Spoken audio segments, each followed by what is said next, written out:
What's up YouTube? Welcome to another episode of Scales 13. In today's video, I'm going to be introducing silkworms into my reptiles diet. Everybody's going to get to try a silkworm today. Everybody from my lizards and my snakes, that's including my monitors, my geckos, everybody's going to get a chance to try them.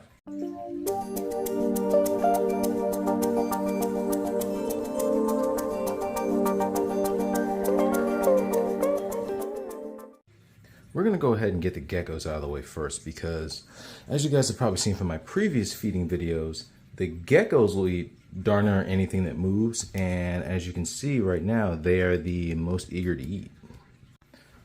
Alright guys, so to start off with, let's talk a little bit about silkworms and their health benefits. So silkworms actually contain a rich amount of B vitamins and more calcium than you would find in a common mealworm.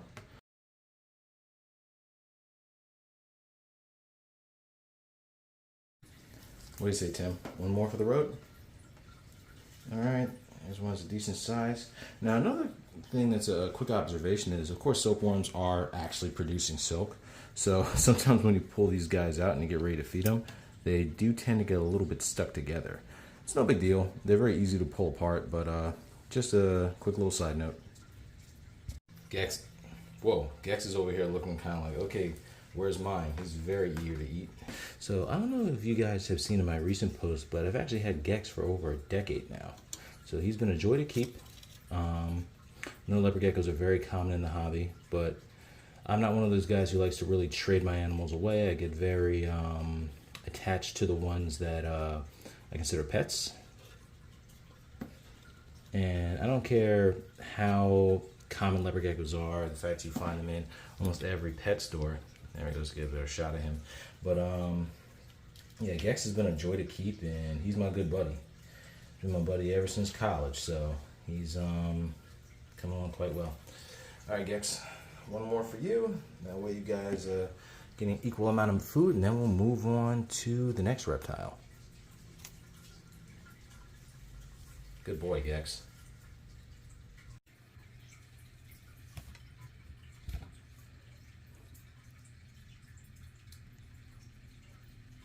Cool thing, these guys have actually become quite accustomed to me feeding them. It wasn't really on purpose, but over time, these guys actually will come to me for food. Now granted, they're not as interactive as something, let's say like a Ackie monitor, or they're even not as tolerant as handling as something such as like a leopard gecko, where you can hold a leopard gecko and a little leopard gecko will just crawl up and down your arm and kind of lay on your chest, and they won't really give you any issues or try to run away. But these guys, you know, at least I can offer them food. And they will come. Try and get you in the frame, huh? Good girl. They're both kind of tucked there in the back, so I'm going to take this small one here and see if one of them will come down after it. Come here, Sapphire. You want this? You want this? Good girl. Kind of gross. You mind taking the other half of that, please? Alright, I'll leave it here and maybe she'll recognize it as food. If not, the springtails will get it. Let's see. Where is Obsidian? There's Obsidian. Okay, so Obsidian is a little bit more of the shy one out of the pair. I'm actually going to throw one in there and see if he'll just snatch it, because sometimes if I put my hand in there, he'll just straight up run away and won't come for food. Now, if you guys have been watching my shorts, he will come for food. It's just that over the years of keeping these two animals, I have noticed a significant difference in how bold one is over the other. So the female is the more bold one, and the male is a little bit more flighty. Actually, you know what? I might be able to. This one's really wiggly. So let's see if I can just attract him to come over. No, Sapphire, not for you. No. Well, all right. Get you occupied with one, then maybe him seeing you eat will get him brave enough to come over here and eat, right? I don't want him eating all that silk. All right, ready? Come here, Obsidian. Come here, buddy. You see the worm? I'll put it up against the side here. Good boy. Ah, man, what is up with you guys and ripping these worms in half? Please tell me you want this other half, please. Please tell me you want that. Ah, I dropped it. It's okay. Cleanup crew will take care of that. And for a man who needs, well, a verandid that needs no introduction, here's Thunder. So, quick update on Thunder. His health is just fine, and I actually want to give you guys a vet update on how he's doing and what they said about his health. Also, I want to give you another update on Thunder on his new enclosure. So this will actually be the last clip you'll see of Thunder living in this enclosure, and he's going to move into the big 6-footer right below him within the next day or so, after he digests his last meal. Hey, buddy, come on now. Now see, this is the reason why I got to get new tongs, because they're so bit up. Thunder. Tongs are not the food. Woo! Boy, oh boy, oh boy. I'll tell you one thing. His food response is great. I am thoroughly happy with... All right, I'm just going to throw this one in there because I know you're going to get it. Here. Woo, that was fun. Okay, cool. Now I got Thunder back where he needs to be instead of trying to jump out of the enclosure. Yeah, so as you guys can see, he's still nice and fit and trim. His food response is great. And he's still nice and healthy. Hasn't lost any of his mobility.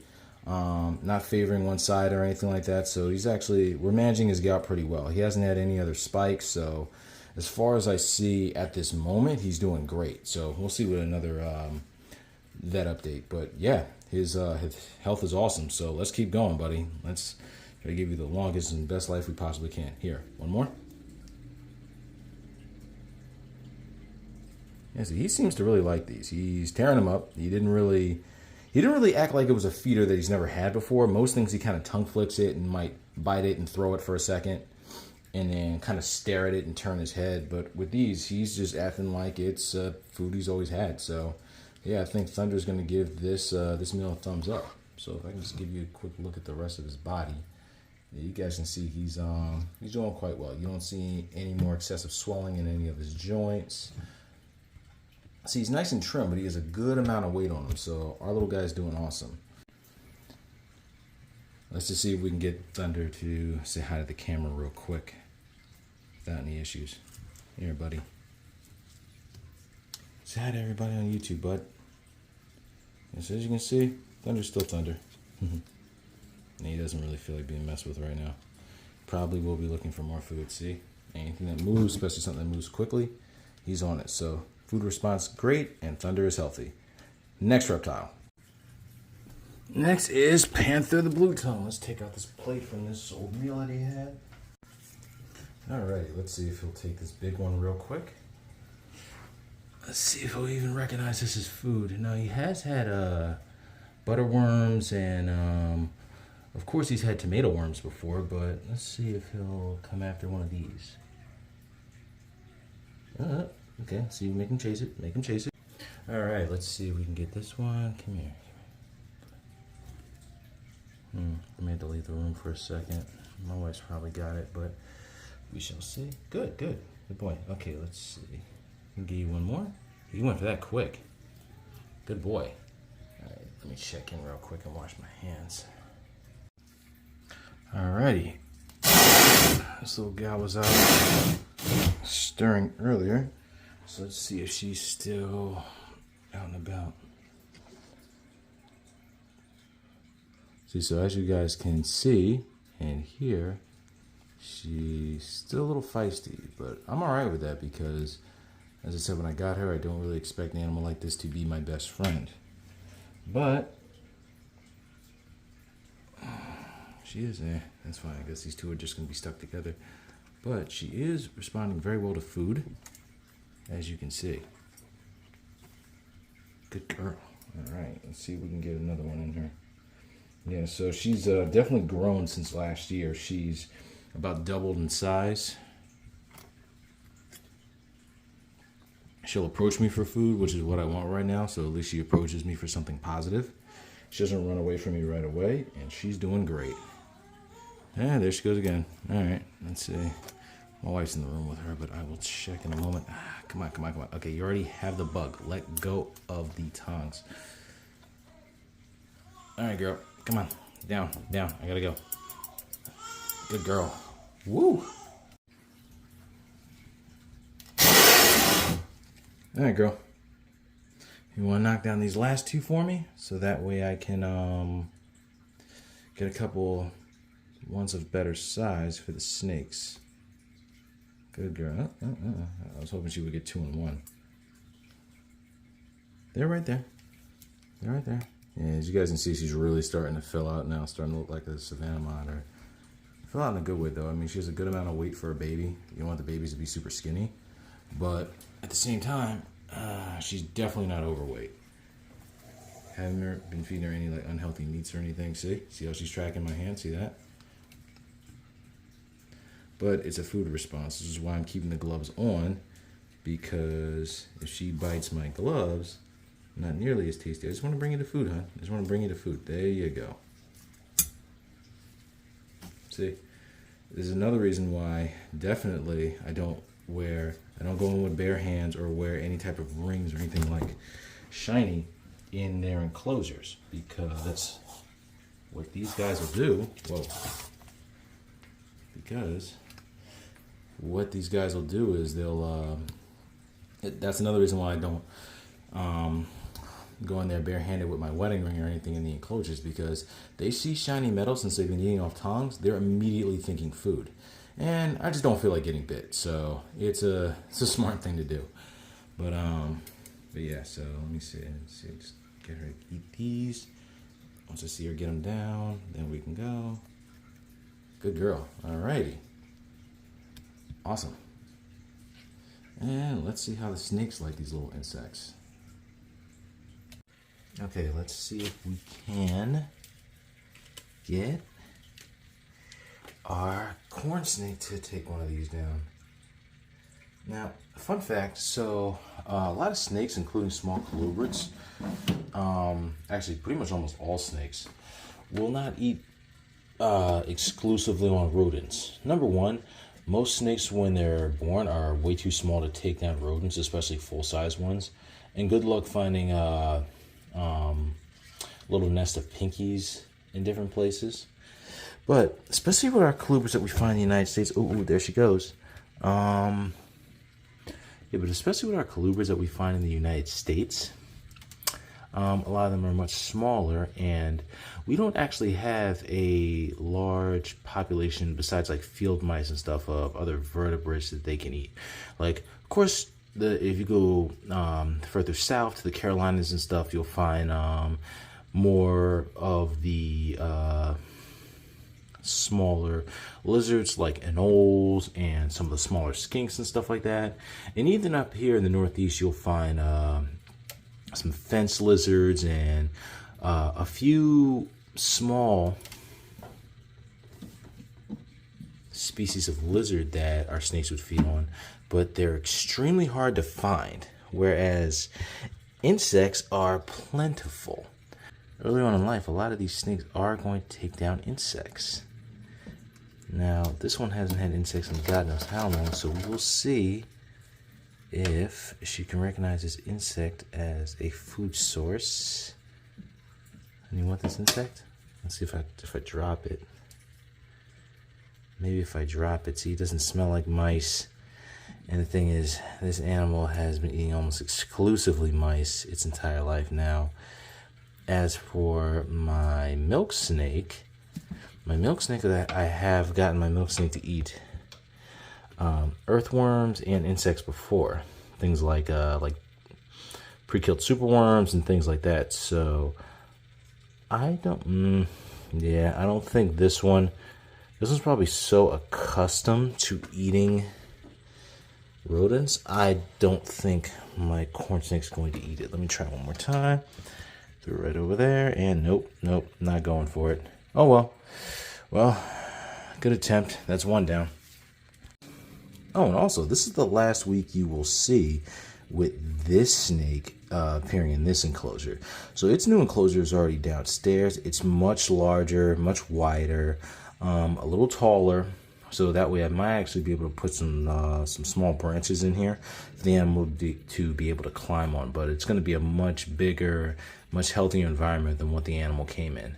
I wanted to move this animal into one of those enclosures a lot sooner, but, finding time to pick up the enclosures from the person I'm getting them from. And of course, as you guys know, I'm a new dad. Sometimes life just kind of gets in the way, and the time frame that you want to get things done in doesn't always pan out the way you want to. But the good thing is we have it, we're making progress, moving forward. Isn't that right, Pangea? Yeah, that's my girl. Alrighty, let's try the milk snake.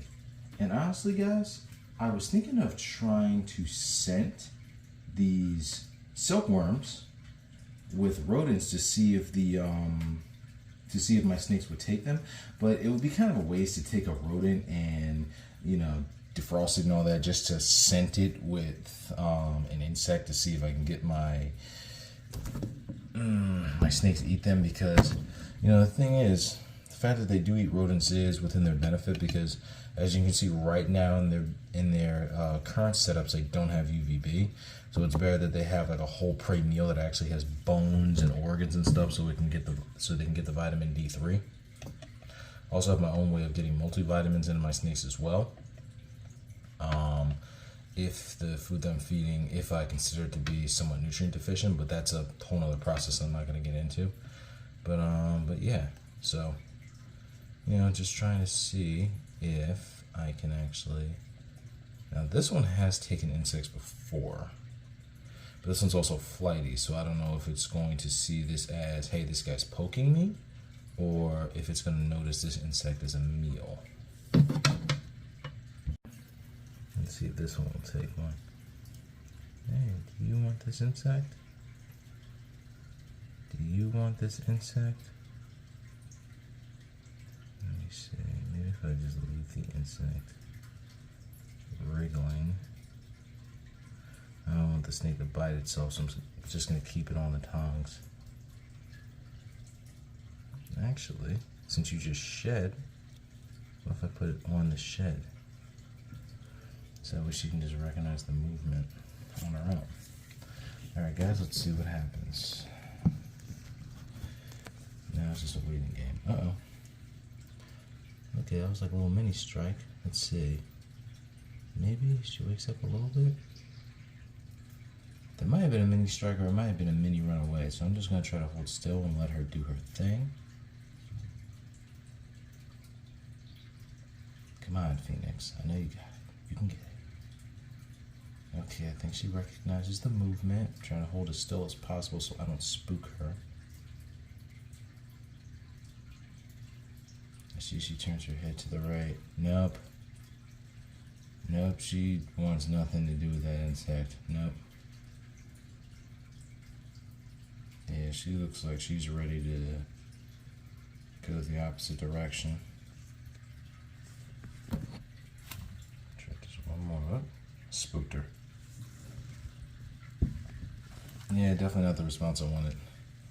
Oh well, we tried.